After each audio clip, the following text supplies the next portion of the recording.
Hi, everybody. Happy winter. I have a book to share with you today about a silly gingerbread man. This is called The Gingerbread Cookie Mystery. Ooh. Hope you like it.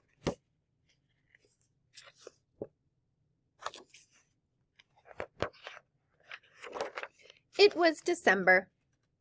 Miss Fickle's first graders couldn't wait to get to school. They were going to build a gingerbread house. Our gingerbread house will be so cool, Molly said. And so yummy, Josh added. Good morning, Miss Fickle said. Miss Fickle dressed up as someone new every day. Today, she was an elf. I would have a hard time not eating all that candy. Miss Fickle blew a whistle. Ready, set, let's build our gingerbread house, she shouted. Everyone got to work. Molly and Colin stacked the graham crackers. Kono and Andrew spread frosting. Julia sprinkled gumdrops on the roof. Josh sprinkled gumdrops into his mouth.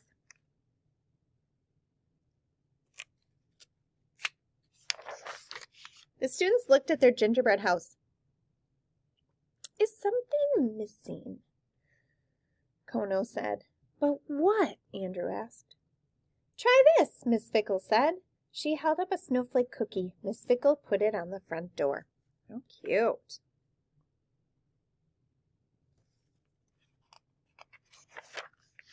Sweet, Andrew said. Our gingerbread house is done, Molly cried.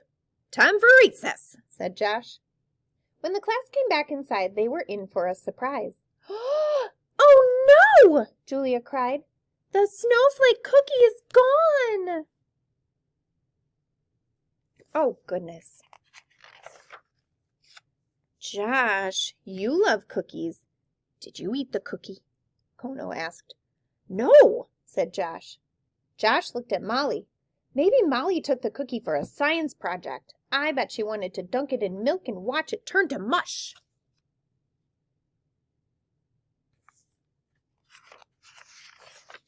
Molly shook her head.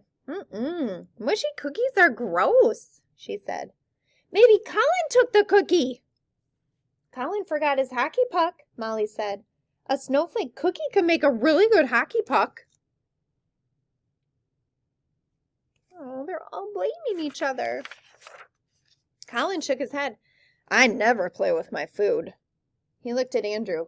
Maybe Andrew took the cookie. I bet Andrew needed the cookie for an art project, Colin explained. He's making a model of a snowflake cookie.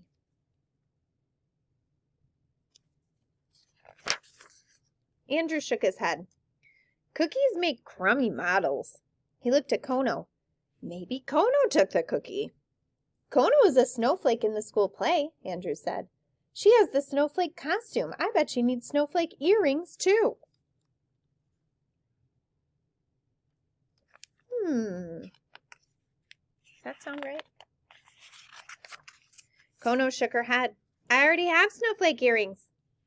She looked at Julia. Maybe Julia took the cookie. Julia loves to nibble cookies while she's reading, Kono said. I bet she ate the cookie.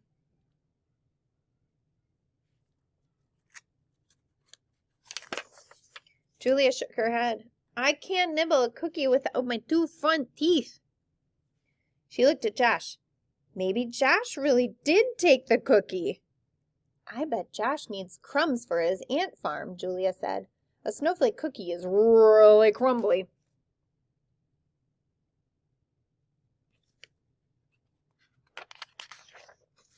It wasn't me, Josh said.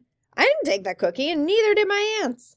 The kids all began talking at once. Finally, Colin said, If none of us took the cookie, then where did it go?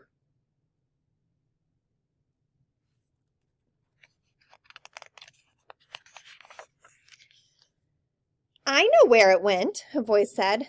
The kids turned around. It was Miss Fickle. I put the gingerbread house on a shelf, said Miss Fickle.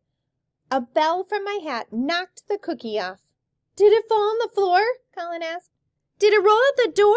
Kono asked. It's like the runaway meatball.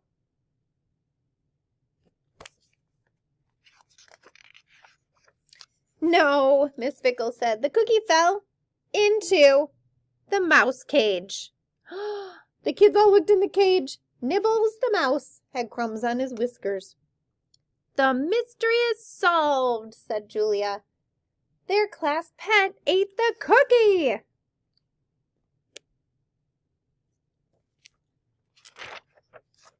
It was an accident, Miss Fickle said. I'm sorry. And so was Nibbles. How do we fix our gingerbread house? Asked Kono. I have an idea, said Miss Fickle. She got out bowls of batter, sugar, sprinkles, and milk. I want to do that at school. That sounds fantastic. Maybe at home. The kids worked together to bake a new snowflake cookie. Oh, let me say that again. The kids worked together to bake new snowflake cookies. Ooh. When they were done, everyone got to eat a cookie. Not just Nibbles. And that is the end of the gingerbread cookie mystery. Hope you enjoyed it. Happy winter, friends.